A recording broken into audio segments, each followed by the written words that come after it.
दिल के अंदर पैदा होने वाली रूहानी बीमारियों का इलाज कैसे मुमकिन है। उसमें सबसे पहले तो ये बात आप जहन में बिठा लें कि ये रूहानी बीमारियां तकब्बुर, हसद, बुग़्ज़, कीना, ये इतनी ख़तरनाक बीमारियां हैं कि ये आपकी नेकियों को भी ज़ाया कर देती हैं। तो सबसे पहले है खिदमत।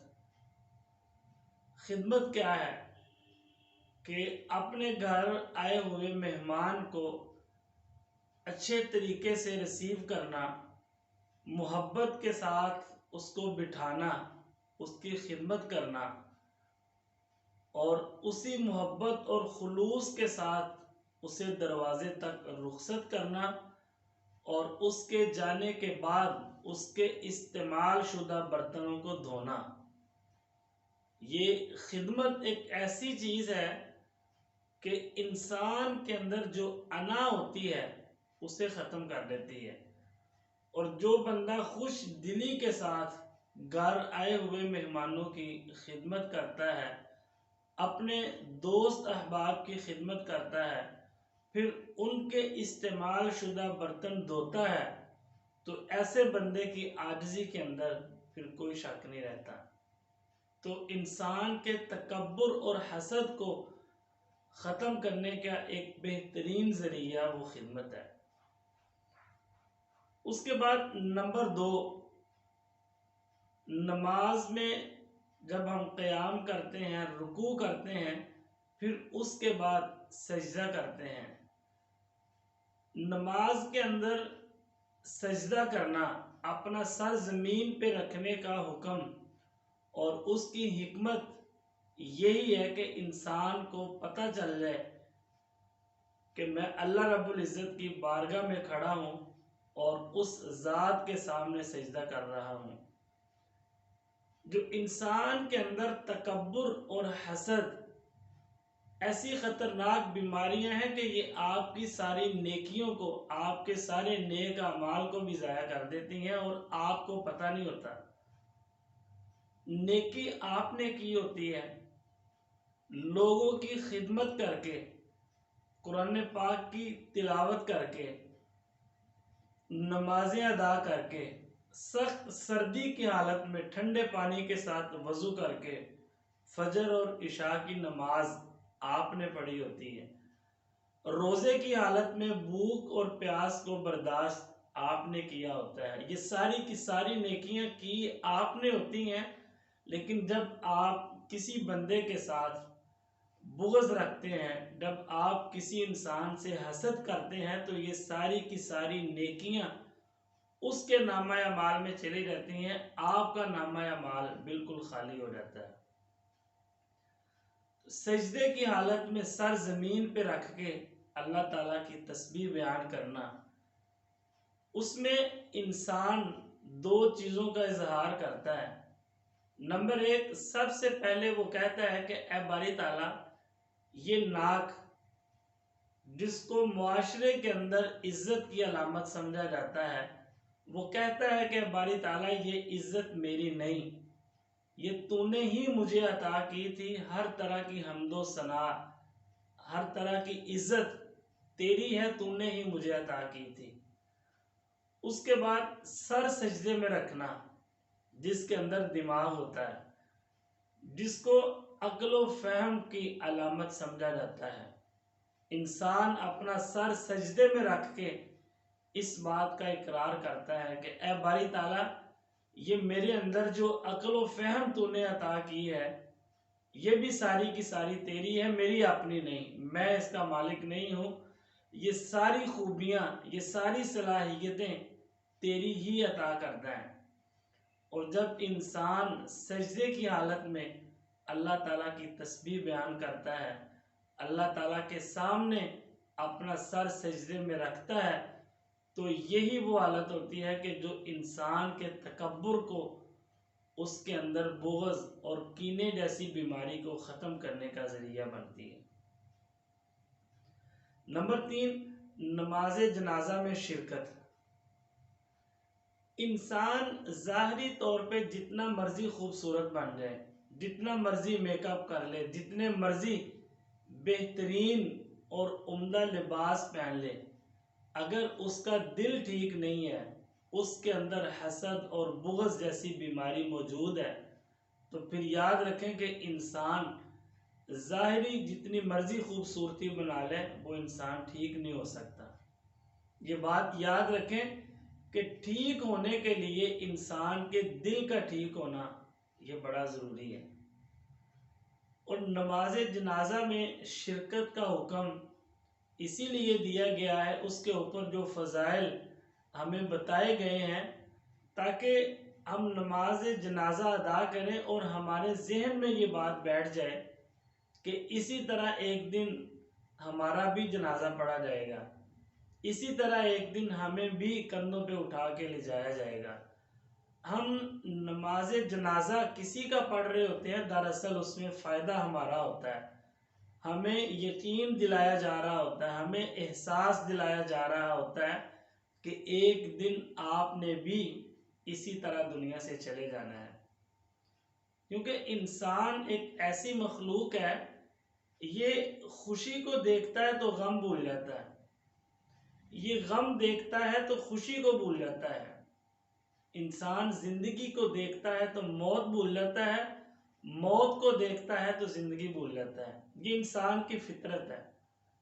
आप देखें ना, आपने एक बड़ा खतरनाक एक्सीडेंट देखा हो या किसी की बहुत बुरी मौत देखी हो आपने, तो कितने अरसे तक उसकी मौत का, उस एक्सीडेंट का असर आपके जहन पे सवार रहता है। उस वक़्त आपको दुनिया भूल चुकी होती है। इसी तरह आपको कोई 2-4 शादियां इकट्ठी आ जाएं, आप शॉपिंग के लिए जाते हैं, तो आप जाके उनको कहते हैं दुकानदार को कि हमें फलां ब्रांड का जूता दिखा दें या फलां ब्रांड के 2-3 सूट दिखा दें, तो वो दुकानदार कहता है जी मैडम सर मेरे पास तो उस ब्रांड का ये एक ही सूट पड़ा हुआ है। तो आप उसके साथ उलझना शुरू कर देते हैं, आप उसके साथ बहस शुरू कर देते हैं। हालांकि ये कोई ऐसी चीज़ नहीं जिसने मरने के बाद इंसान के साथ जाना है, ये कोई कफन का कपड़ा नहीं जिसके लिए हम उसके साथ उलझ रहे हैं, झगड़ रहे हैं। उसकी वजह यह है कि हम उस वक़्त दुनिया की रंगीनियों के अंदर इस कदर खो चुके होते हैं कि हमें मौत भूल चुकी होती है।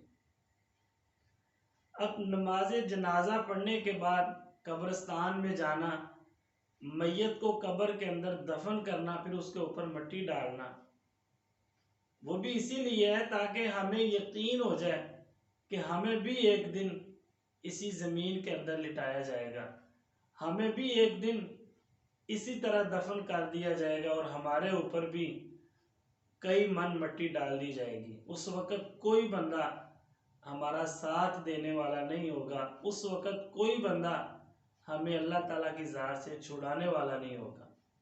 इसीलिए हमें हुक्म दिया गया है कि नमाज जनाजा भी पढ़ें, उसके बाद उसे मैयत को कब्रिस्तान के अंदर जाके कब्र में दफन भी करके आए।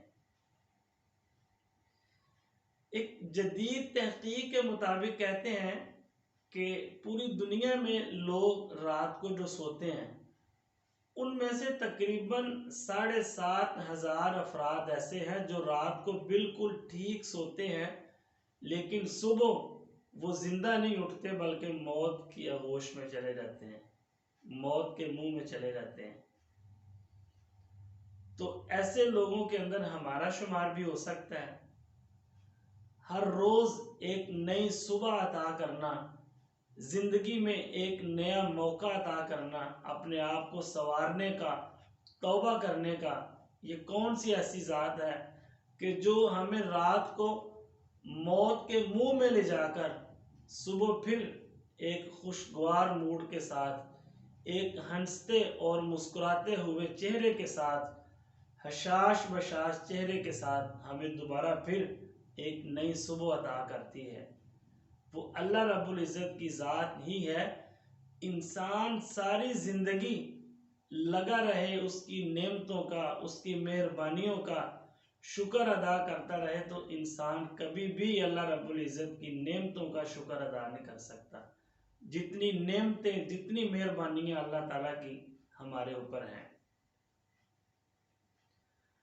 उसके बाद अपने हाथ से पका के कुछ खिलाना, ये भी एक बेहतरीन ज़रिया है इंसान के तकब्बुर और उसके हसद को ख़त्म करने का।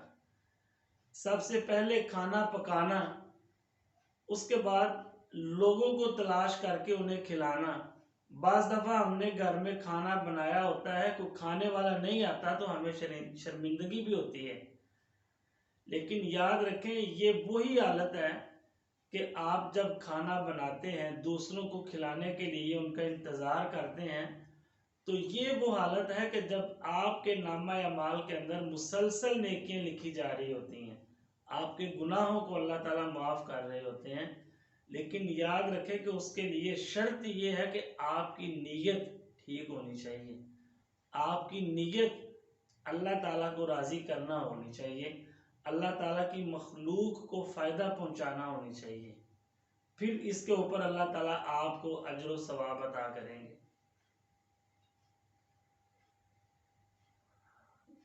उसके बाद सखावत करना, ये सखावत एक ऐसा अमल है कि इंसान के दिल की 80% बीमारियां सखावत करने से ख़त्म हो जाती हैं। ये एक अलग बात है कि सखावत करने वाले को अपनी सखावत का जो तकब्बुर है वो उसके दिल में ना बैठ जाए। अगर वो अपनी सखावत पे तकब्बुर करता है तो फिर ये उसका और अल्लाह ताला का मामला है, लेकिन वो बाकी की तमाम रूहानी बीमारियों से बच जाता है जो बंदा सखावत करता है। तो आप भी सखावत किया करें।